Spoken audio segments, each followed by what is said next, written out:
Now I'm going to turn from talking just about publication to how the pressures around publication kind of fit into the incentive structure around academia and how that affects research and the way people conduct research.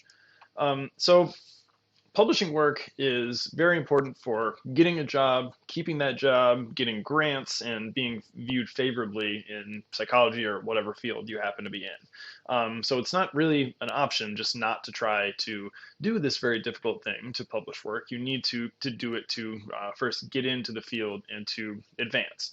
It's very competitive to get the jobs in psychology because there are so many PhDs compared to in like the 70s, 80s, and 90s when there were just relatively fewer people.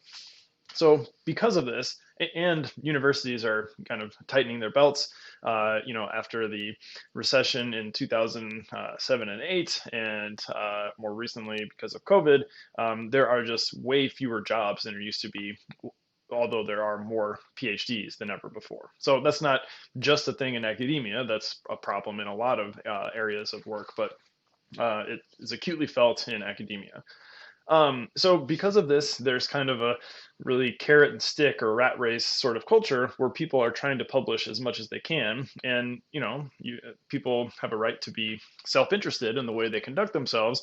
But when that leads to people making bad decisions as far as their research practices, then that kind of hurts everyone. So you want to be truthful and upfront and transparent about the way you are doing work, but sometimes there might be simple decisions that you can make that might seem like white lies or something like that, that increase your chances of being able to publish. So how do you balance those things when you don't want to like get in your own way from publishing? So sometimes this leads to researchers taking different shortcuts or sometimes engaging in outright fraudulent types of behaviors. So to understand the thing that we've kind of all started calling the replication crisis, that is ongoing and not solved at all.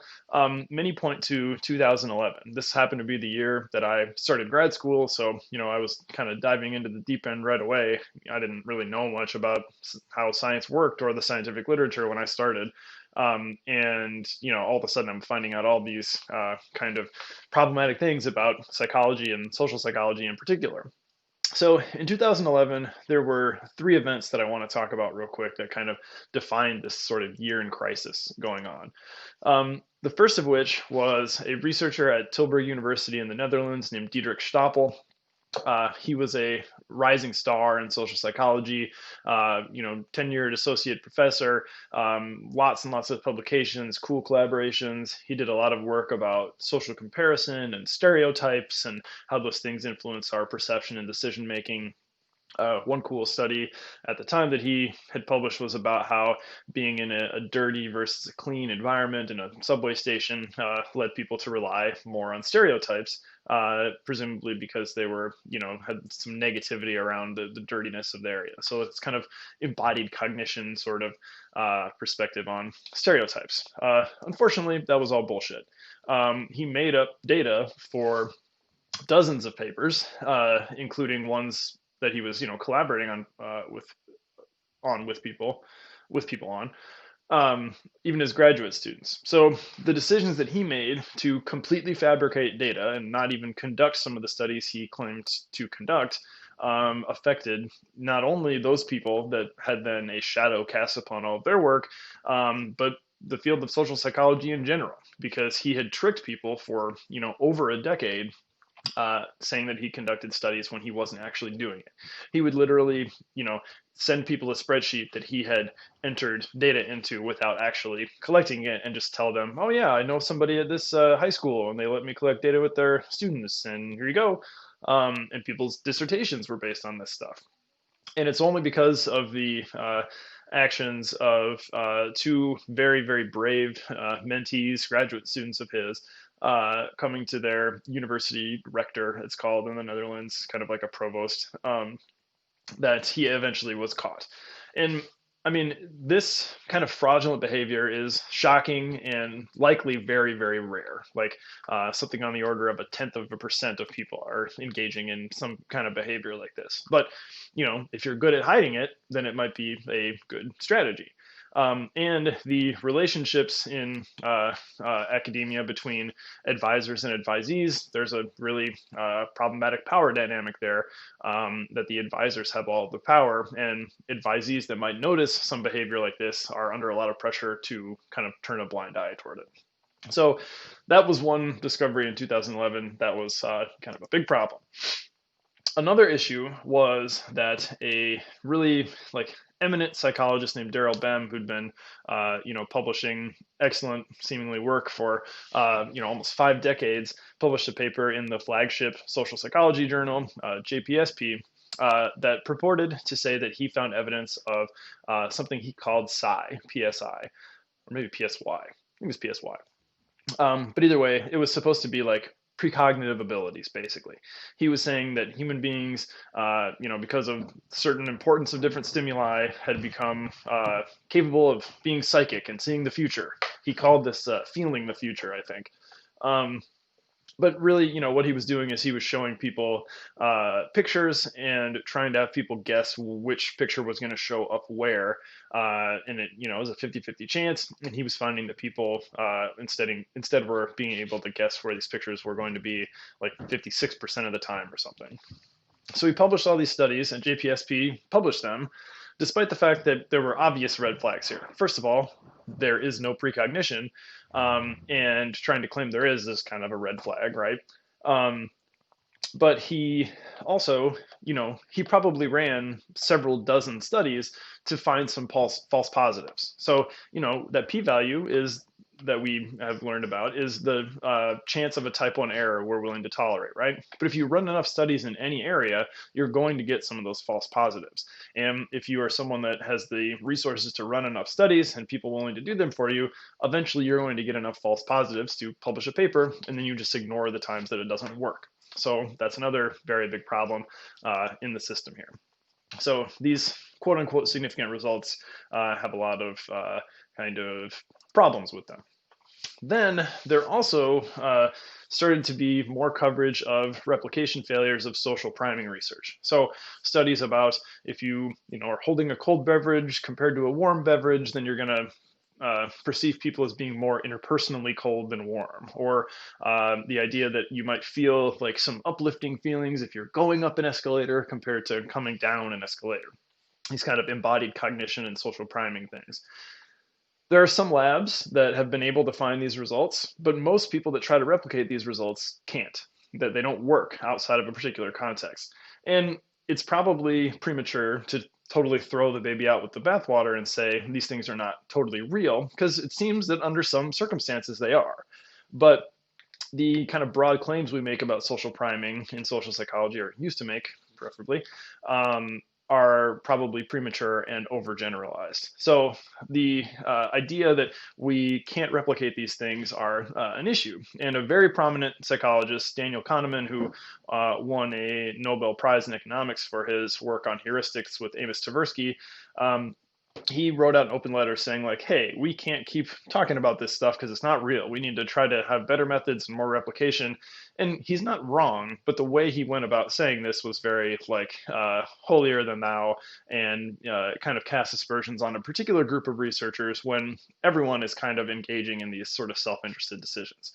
So all of these things, they were not indicating that there was a new problem. They were indicating that the incentive structure that has come to exist over, the last several hundred years in science was in a position where it allowed certain people to take advantage with fraud. It allowed others to take advantage by using kind of questionable research practices, and it led to the publication of results that are less reliable than we thought. So this was kind of a crisis year for social psychology and psychology more generally, where we all started to really feel as though we're not on stable ground to understand what our results are really saying.